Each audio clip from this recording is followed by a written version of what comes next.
In this video, we'll talk through the electromagnetic spectrum topic from Unit 1 of Advanced Higher Chemistry. By the end of this video, you should be able to state the order of electromagnetic spectrum, describe electromagnetic radiation in terms of waves, wavelength, and frequency, calculate the energy associated with a single photon of light, and also calculate the energy associated with 1 mole of photons. First of all, we'll look at the spectrum. So these are the range of frequencies or wavelengths of electromagnetic radiation. And it goes from radio waves to microwaves to infrared radiation, visible light, ultraviolet, X-rays, then gamma rays. When we just talk about wavelength, we're going to use the symbol lambda for wavelength. And this is the distance between adjacent crests of a wave, so how long the wave actually is, typically measured in meters or nanometers. 1 nanometer is 1 times 10 to the minus 9 meters, and that's an important conversion that we'll use in a little bit. We've also got frequency, which is given the symbol of F, and this is the number of wavelengths that pass a fixed point in 1 second. It's usually measured in hertz, which is the same as reciprocal seconds, so seconds to the minus 1, and it's s to the minus 1 we tend to use in chemistry when we're using this. You can be asked to talk about the wavelength, the frequency, and the energy of the different parts of the electromagnetic spectrum. We have, going from left to right, they're decreasing in wavelength, radio waves being the longest, gamma rays being the shortest wavelengths of light. Going from left to right in this order, we can have the increase in frequency. The smaller wavelength appears more often in a particular time period. And we also have increase in energy going towards the gamma ray side.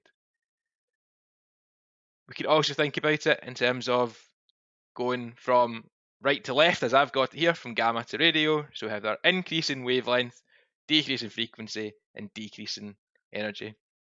We also need to take into consideration the velocity. And the velocity is given the symbol c.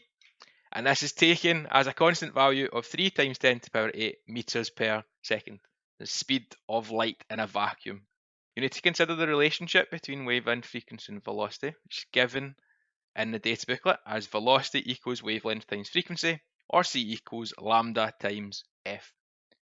We can look at the typical units for each of these parts, which should hopefully make the relationship between them quite clear. Types of questions that you can get asked about this. They might just ask you to look at a list of electromagnetic radiation and look at it, in this case, in terms of increasing frequency. Now, for increase in frequency, this means that our wavelength will be decreasing.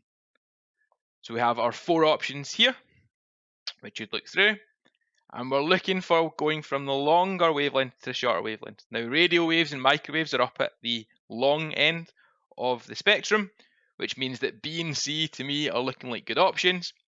If we can remember our orders, where we have radio waves, microwaves, infrared, visible, ultraviolet, X-rays, and gamma rays, and the one that fits into the electromagnetic spectrum is going to be B, which gives you your answer.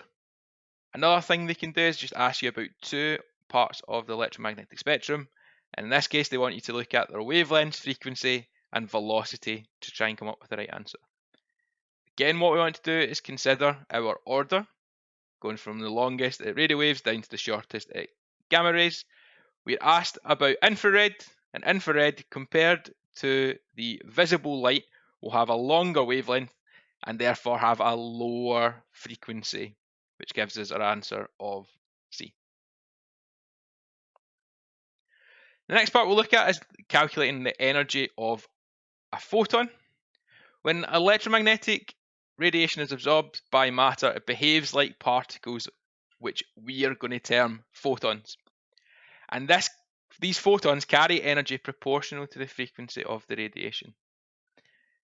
The equation that does this is E equals h times F, where we have our energy, we have a constant, which is Planck's constant, and we're going to multiply that by the frequency.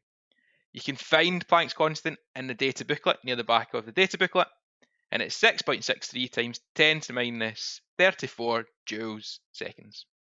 If the question just gives you the frequency, you can just plug that into the equation.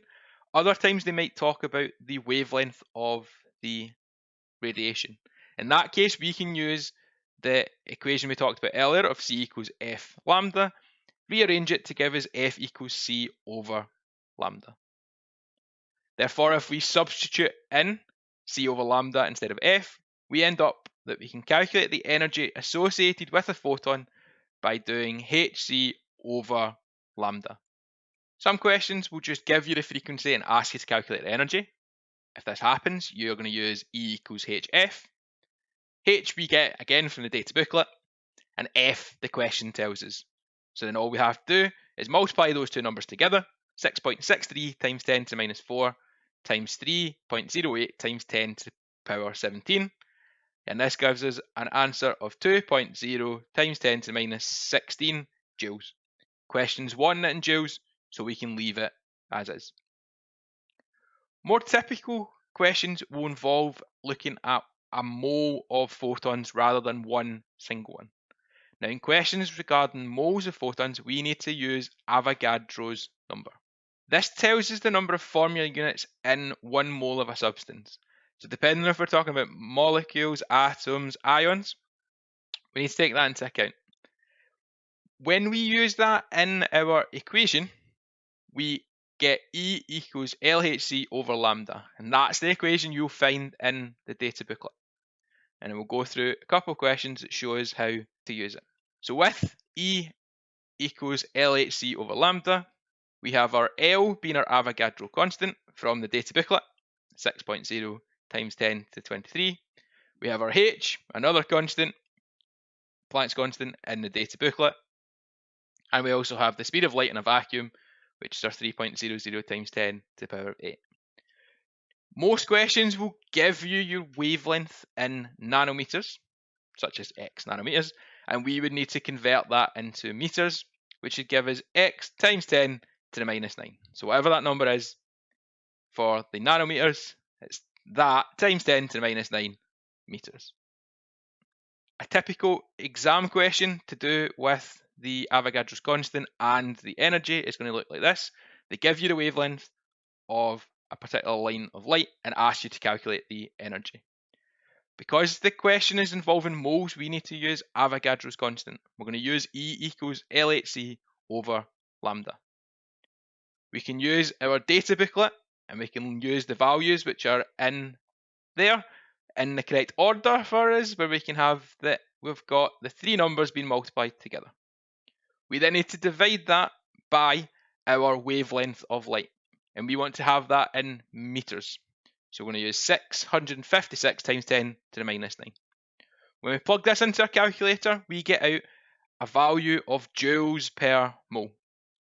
We need to be careful because the question wants kilojoules, so we would convert it from our joules into kilojoules.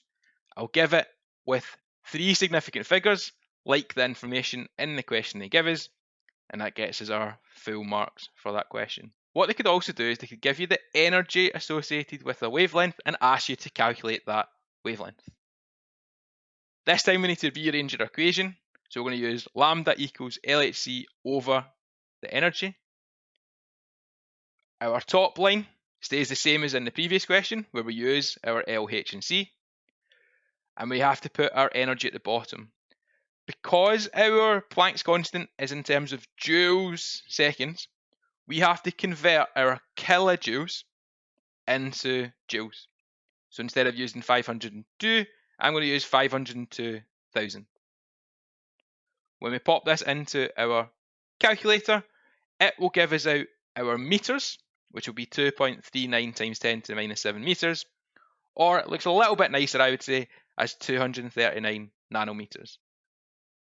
So I've just converted by times and by 10 to the power of 9, and that gets us into nanometers.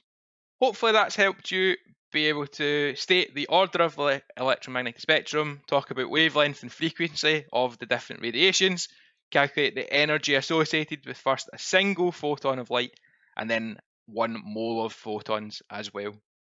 Thank you for watching. Goodbye.